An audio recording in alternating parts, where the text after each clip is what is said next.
Jadi kita harus memahami teman-teman sekalian, Nabi SAW kedudukannya memang harus diikutin dan memang harus dipelajari semua apa yang beliau ajarkan, dan kita harus mengenal semua yang berhubungan dengan Nabi SAW. Sedikit saya reviewkan, mungkin teman-teman yang sudah sering hadir pokoknya sudah tahu, Nabi SAW memiliki kelebihan fisik yang juga harus diketahui oleh kaum muslimin, selain perkataan-perkataan beliau, selain perbuatan beliau, selain persetujuan beliau, gitu kan. Kita juga harus mengetahui tentang fisik Nabi SAW. Fisik Nabi SAW ini perlu diketahui, warna kulitnya, rambutnya, alisnya. Karena memang beliau berkata, siapa yang melihatku dalam mimpinya, maka pasti dia melihatku, karena syaitan tidak akan menjelma menjadi aku. Maka disimpulkan dari beberapa riwayat, diantaranya Ali bin Abi Thalib dan sahabat Nabi yang ridwanullahi alaihim menyampaikan kepada kita tentang Nabi SAW.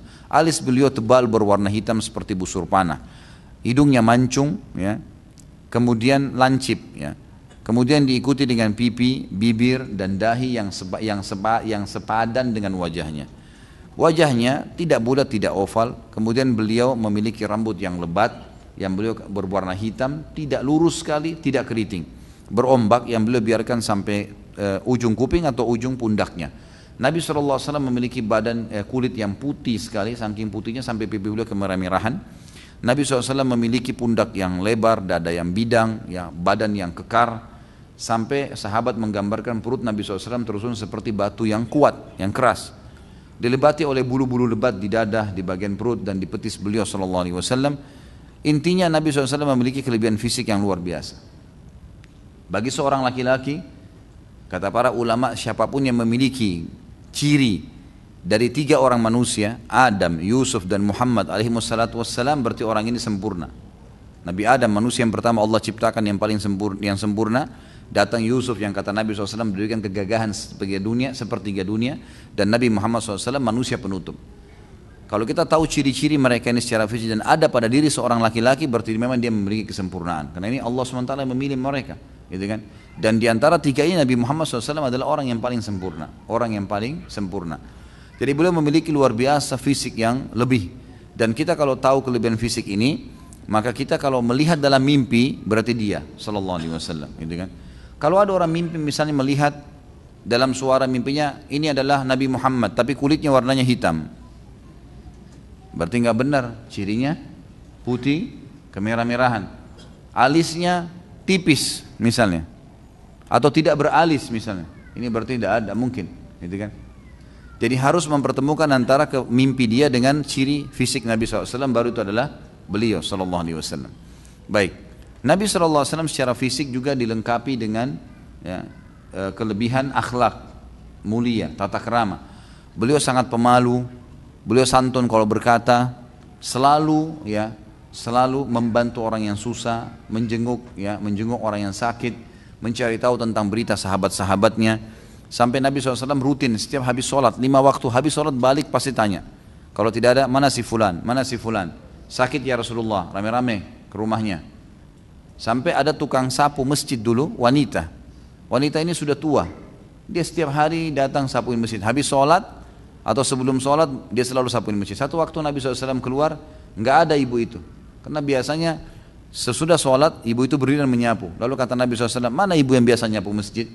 Kata mereka, meninggal tadi pagi ya Rasulullah. Lalu kata Nabi SAW, tidakkah kalian memberitahukan aku sehingga aku pun ikut ya mengurus jenazahnya, maksudnya hadir takziah di rumahnya gitu. Lalu kata Nabi SAW, tunjukkan mana kuburannya. Nabi kesana, lalu Nabi SAW mendoakan. Tukang sapu ditanya kabarnya, para sahabatnya ditanya kabarnya, orang-orang muslim, anak-anak, orang tua semua diberikan salam. Akhlak yang luar biasa, gitu kan? Sampai Allah sendiri mengekalkan dalam surah Al-Qalam ayat 4, wa innaka la'ala khuluqin azim. Sesungguhnya kau memiliki perilaku akhlak yang mulia. Siapa orang-orang kira-kira yang kita diidolakan teman-teman sekalian? Kalau kita pertemukan secara fisik, walaupun kita tidak melihat Nabi SAW, kita akan sulit mempertemukan ada orang seperti fisik Nabi SAW. Yang kedua, kalaupun dia punya fisik yang punya kelebihan, maka kita sulit untuk mempertemukan antara pilihan Nabi, ya, dipilihnya Nabi SAW oleh Allah menjadi Nabi dengan manusia biasa, tidak akan mungkin ketemu ini, konsep kenabiannya. Belum lagi perilaku Nabi SAW. Kata Anas bin Malik, pembantu Nabi, saya bekerja 10 tahun di rumah Nabi SAW, tidak pernah saya temukan Nabi satu kali pun selama 10 tahun berkata-kata kasar, membentak-bentak baik istri-istrinya ataupun pembantunya. Nabi SAW, kata Aisyah radhiyallahu anha, selalu kalau haknya tanazul, selalu beliau maafkan, toleransi, udahlah kalau haknya beliau. Dan beliau hanya marah kalau sampai haknya Allah dilanggar. Kalau sudah sampai hukumnya Allah dilanggar, maka wajah beliau memerah, kemudian beliau meluruskan, gitu kan. Itu pun beliau punya adab yang luar biasa. Sudah tahu orang ini yang salah, nggak pernah disebut namanya, gitu kan. Cuma beliau mengatakan, kenapa ya ada kaum yang begini, kenapa ya ada orang yang seperti ini. Pernah ada satu suku tinggal agak jauh dari Masjid Nabawi. Kemudian di hari Jumat mereka saling mengirim informasi satu sama yang lain. Kayaknya kita nggak usah datang sholat Jumat deh, kan jauh Masjid Nabi, gitu kan. Nggak ada masjid dekat-dekat sini, kita ganti aja dengan duhur, gitu kan, sholat. Lalu mereka tinggalkanlah Jumat sampai 2 atau 3 kali. Waktu terdengar oleh Nabi SAW, Nabi mengatakan di atas mimbar, kenapa ya ada kaum, Nabi sudah tahu siapa itu, tapi Nabi cuma mengatakan, kenapa ada kaum yang meninggalkan Jumat. Kalau seandainya mereka tidak berhenti dari perbuatan itu, maka Allah akan membuat hati mereka lalai. Ada orang yang pernah diutus untuk mengumpulkan zakat. Lalu dia mengumpulkan zakat, lalu dia datang menyerahkan kepada Nabi SAW sambil berkata, ini zakat yang telah saya kumpulkan dan ini bagian saya dikasih juga, gitu kan. Lalu Nabi SAW di atas mimbar, orang itu ada di depan Nabi SAW dan sahabat disuruh kumpul. Lalu kata Nabi SAW, kenapa ada orang yang saya utus untuk mengumpulkan zakat, dia masih bisa mengatakan ini adalah zakat kalian dan ini adalah bagian saya. Kalau memang dia berhak menerima zakat, dia tunggu di rumahnya, maka dia akan dapat, gitu kan. Jadi di sini Nabi SAW menegur dengan adab dan baik, tata kerama yang baik.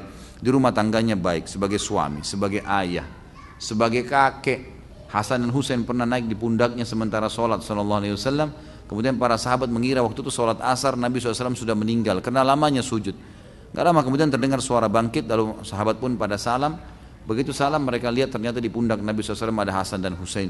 Beliau SAW selalu lemah lembut dengan mereka, baik, selalu memaafkan, selalu ringan tangan, baik kepada orang Islam atau orang kafir.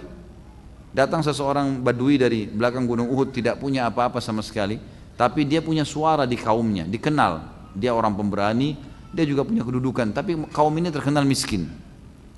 Masuk ke Madinah lalu melihat Nabi SAW lagi hitung-hitung domba yang ada milik beliau.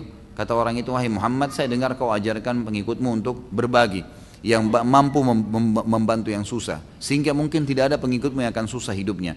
Saya orang susah di kaum saya, bisa nggak saya minta 1 ekor kambing? Orang kafir, kata Nabi SAW, kau lihat ini domba semua?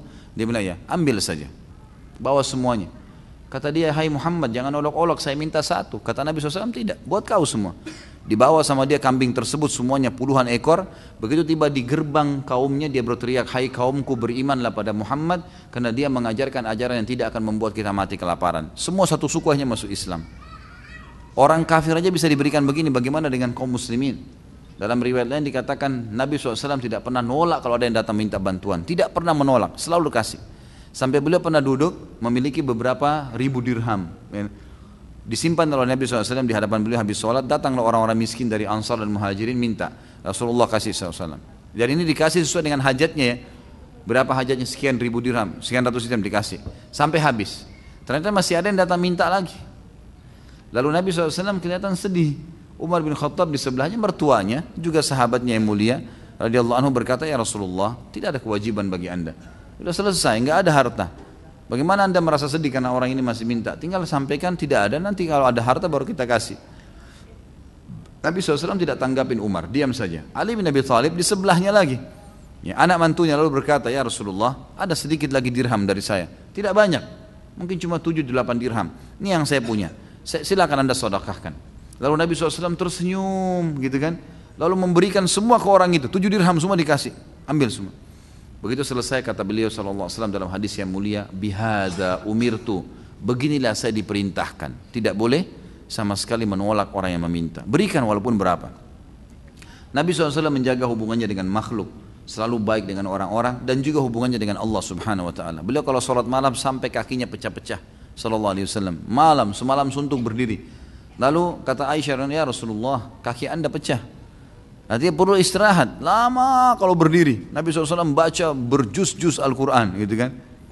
Maka kata Nabi SAW, afala akunu abdan syakura, tidak bisakah saya menjadi seorang hamba yang bersyukur? Hubungannya dengan Allah Subhanahu Wa Taala sangat bagus, hubungannya dengan manusia bagus, secara fisik sempurna, secara akhlak sempurna, luar biasa. Di dunia sudah sangat pantas jadikan sebagai contoh, di akhirat juga pemimpin anak Adam yang bisa menyelamatkan manusia, kaum muslimin, seluruh manusia kena syafaat umumnya Nabi SAW untuk diadili oleh Allah Subhanahu wa taala.